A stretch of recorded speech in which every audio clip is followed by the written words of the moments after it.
Okay, welcome to the show.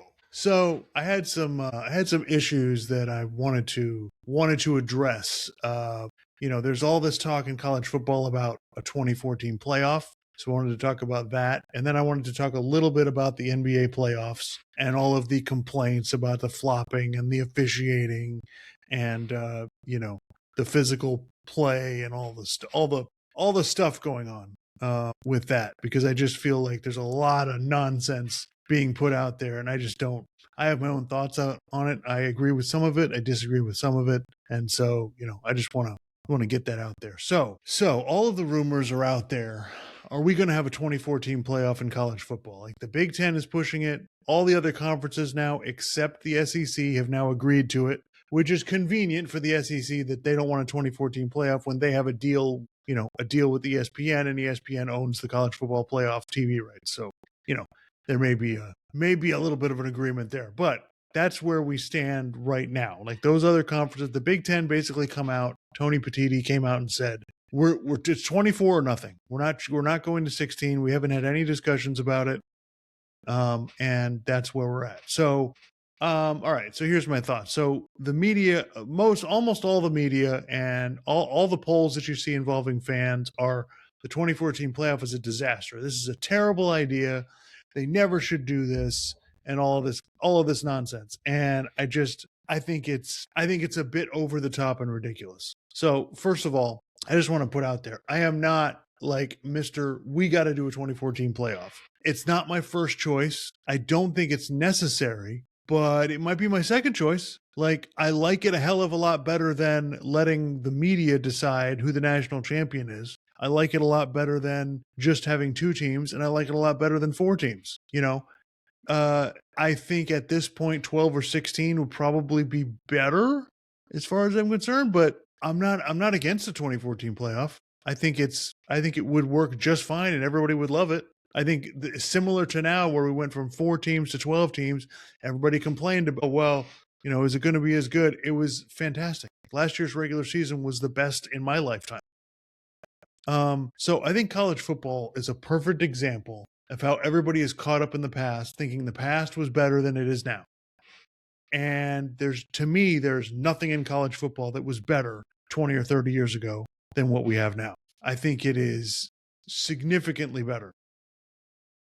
Also, something I've noticed about the college football fan base is the college football fan base tends to be older people. You would think, well, it's college football, young people, it's young people talking about it. No, it's a bunch of older people that have been watching college football forever.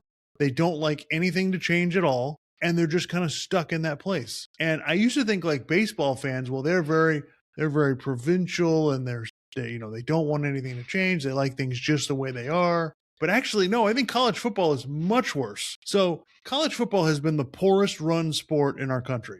Like, it is poorly managed. It's been poorly managed forever. To get anything done is really hard for them to do. It took them 50 years to finally have some kind of playoff system. And even then we had four teams. It took them 5 years to get to the 12-team playoff, from when the first idea came out to actually initiating it. So it takes college football forever to change. The only reason they've changed drastically in the last 5 years is because the Supreme Court came along and told them, what you're doing is illegal and you need to stop doing that. This is the way it should be. All right. So yeah, I think that the fan base being older is like just everybody's resistant to change. My fundamental disagreement with old school college football fans is there seems to be a belief that college football was just fine the way it is and it didn't need to improve.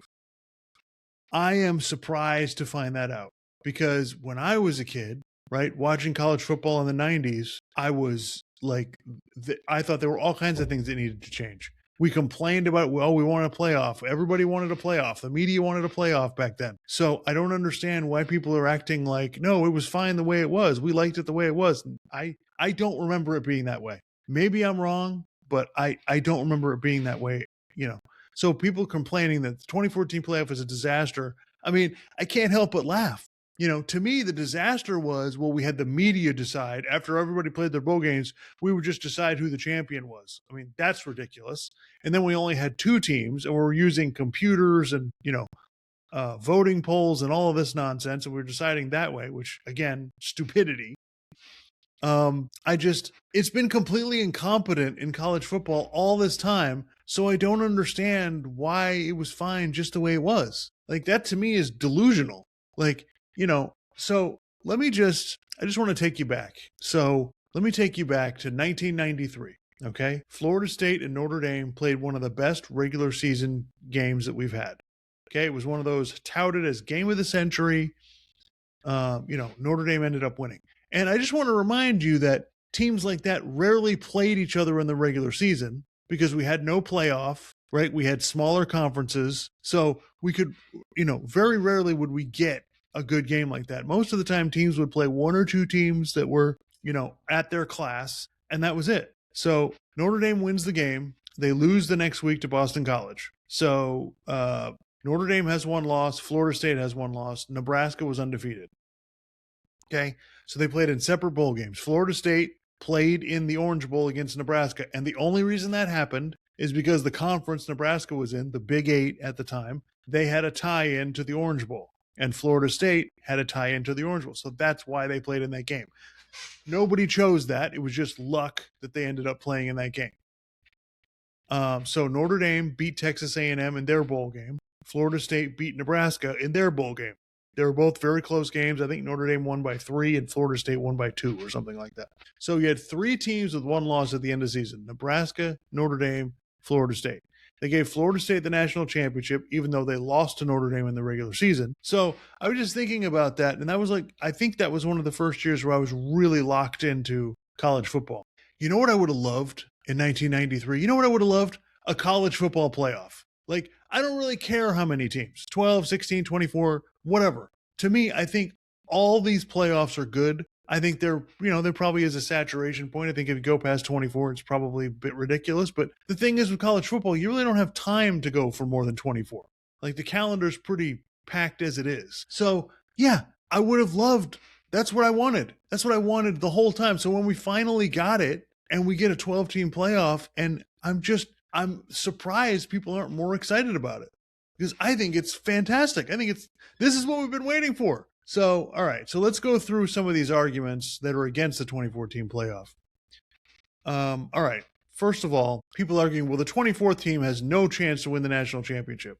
Well, we're already putting, like last season, we put James Madison and Tulane in the playoff. They had no chance to win the national championship. So we're already doing that at 12 teams. We're putting in teams that have no shot.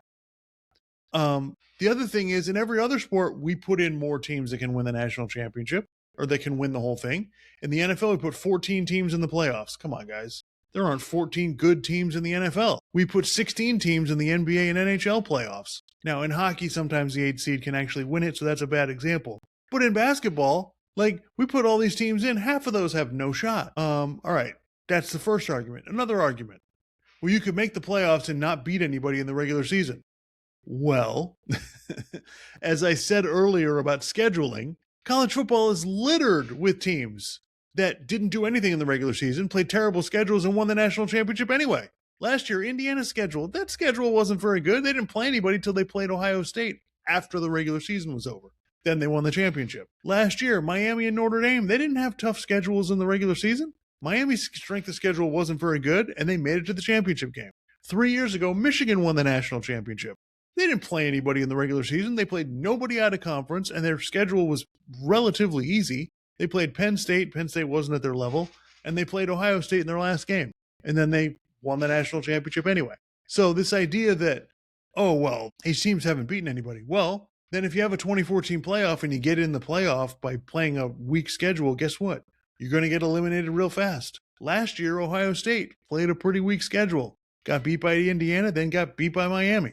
So, Ohio State got in and was like, oh, they only had one loss because in their conference championship game.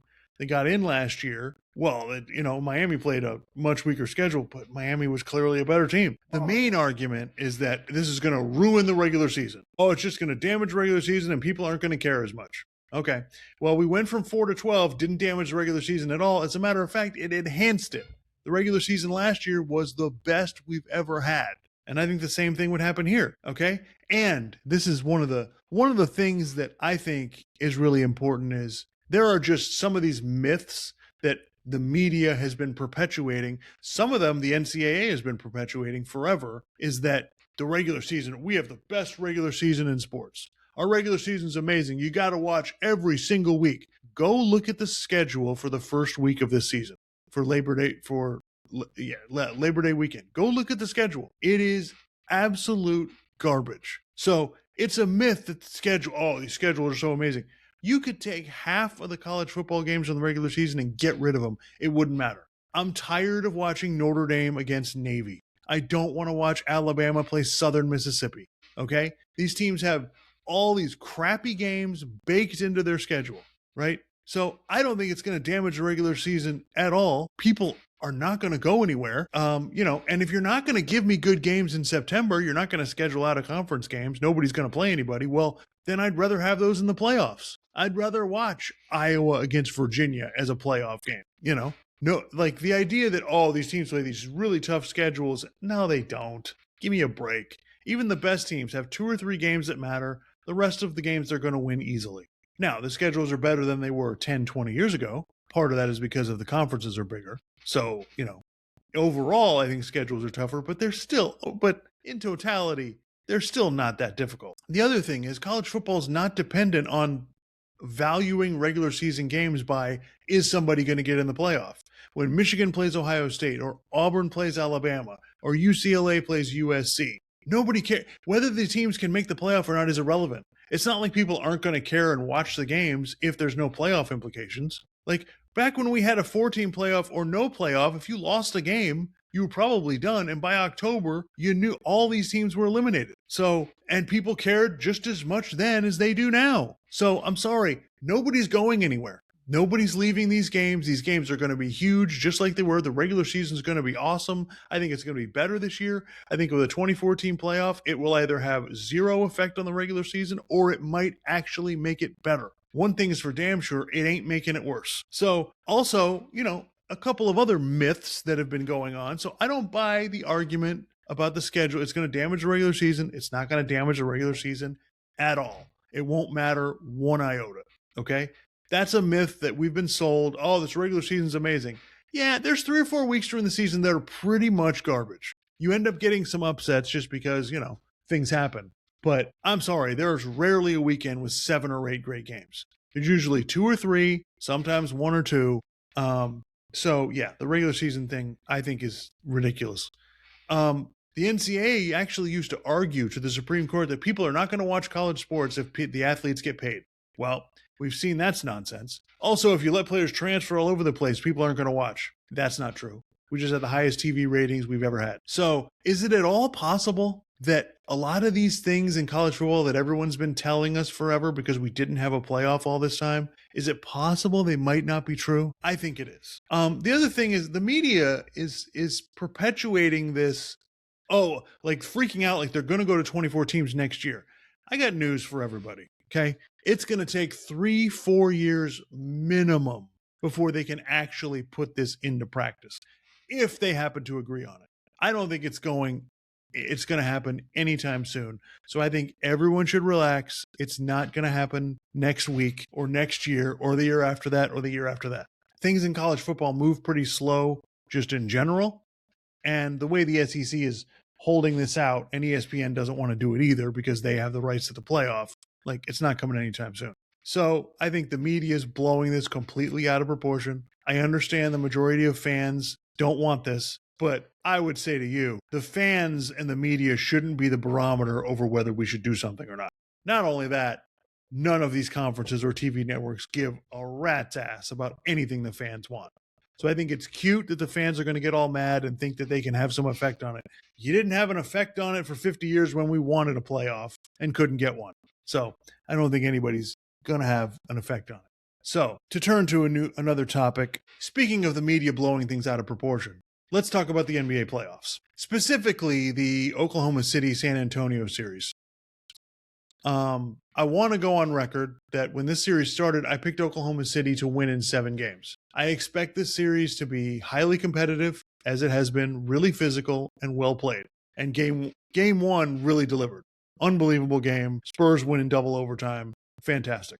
Also, I think this is the last year for anybody else to win the title because I think San Antonio is about to take over. Wembanyama is going to be the best player in the league. A couple of these young guys are unbelievable that they have on their team, and they're ready to go. So this is to me, this is it. If Oklahoma City doesn't beat them this year, I think they're probably that San Antonio's taken over. So I've been impressed with Oklahoma City because they're really deep, and you saw in Game 3 why they are a championship team. That being said, there's no reason to think the Spurs can't come back and win the series. I don't think this is like, oh, they figured it out and now they've got him. I don't think any of that's true. The injuries are definitely having an effect, and I think San Antonio is going to win Game 4 tonight, and I think this is going to go 7 games. I don't have a whole lot to say about the Eastern Conference because I think it's quite obvious the Knicks are far superior. I think New York is playing really well. They're really well, and they should be happy with that. But I think they also have very little chance in the finals. The only way that they have any shot is if there's just an unbelievable amount of injuries to San Antonio or Oklahoma City. And whichever team wins that series will probably be less injured. So, yeah. But I just think they're basically fighting for second place. The Eastern Conference is kind of the JV playoffs of this. And I know everybody's going to try to convince you, no, I'm sorry. I don't see New York pulling it off in any way, shape, or form. But I think it's awesome that it looks like they're going to be in the finals. All right. So let's talk officiating and flopping and physical play and all the nonsense that I'm hearing from people in the media. Shai Gilgeous-Alexander, the 2-time MVP. Everybody accuses him of flopping. Oh, he's trying to get calls. He's the free throw merchant. That's his whole game is just trying to get foul calls. So first of all, let me just debunk a few of these. He hasn't shot that many free throws in the playoffs. His free throw numbers are down. The referees have not been overly calling fouls on to help him get to the free throw line. Now, does he exaggerate contact and flop on purpose to get calls? Absolutely. Does he get away with it sometimes? Yes, he gets away with it sometimes. Absolutely. Is it a problem? Yes, it's a problem. Like it's not good. It's not what you want in your sport. But that being said, it has little to no impact on who's winning the games. And from what I've noticed, he seems to be falling down a lot less because he's not getting the calls. The referees are just not calling it. So I think it's, like I said, it's a problem. It needs to be dealt with. But acting like, oh, well, he just gets all the calls and that's it. Like that's the reason that they win. It's a bunch of nonsense. Also acting like, oh my God, it's ruining the game for everybody. It's such a small percentage of the time, I really don't think it has any effect on anything that's happening. Throughout NBA history, we've had players that play like this. I'm a Miami Heat fan. Dwayne Wade used to exaggerate calls and throw his arms up and fall down all the time. So the media is trying to turn this into a really huge thing. Oh, it's really affecting it and the fans are really mad and whatever. It is small potatoes. It really doesn't have any effect on the game. And it's a small thing the media is blowing out of proportion. And I don't like it because it, is making people take their attention away from what is a great basketball series. We're talking about something that happens 1% of the time. I understand people don't like it. I don't like it. It's not the most entertaining thing to watch. But if it bothers you, like, honestly, just turn the game off. Like, I don't have a whole lot of patience for people acting like creating the narrative that, oh, it's this whole thing and he's doing it all the time and this is why they're winning and it's not fair and blah, blah, blah. No, what's not fair is that they're way better than you. That's the problem. They're really, really, really good. And this turns everybody off. And so I can understand that. People aren't fans of this. It's like Oklahoma City, they're not an exciting team. They're not the most fun team to watch. People would rather watch Anthony Edwards on Minnesota. They would rather watch Wembanyama for San Antonio. They would rather watch a lot of these players. And I get it. I understand. But this isn't taken away from my enjoyment of basketball. The basketball has been sensational. Yes, he tries to get calls a little bit, but you know who else? And it's funny, like I was watching a video yesterday about they're pushing off. Shai pushes off all the time. I've watched a lot of video breakdowns, and honestly, most of these things, like most of the time, he's not really doing anything wrong.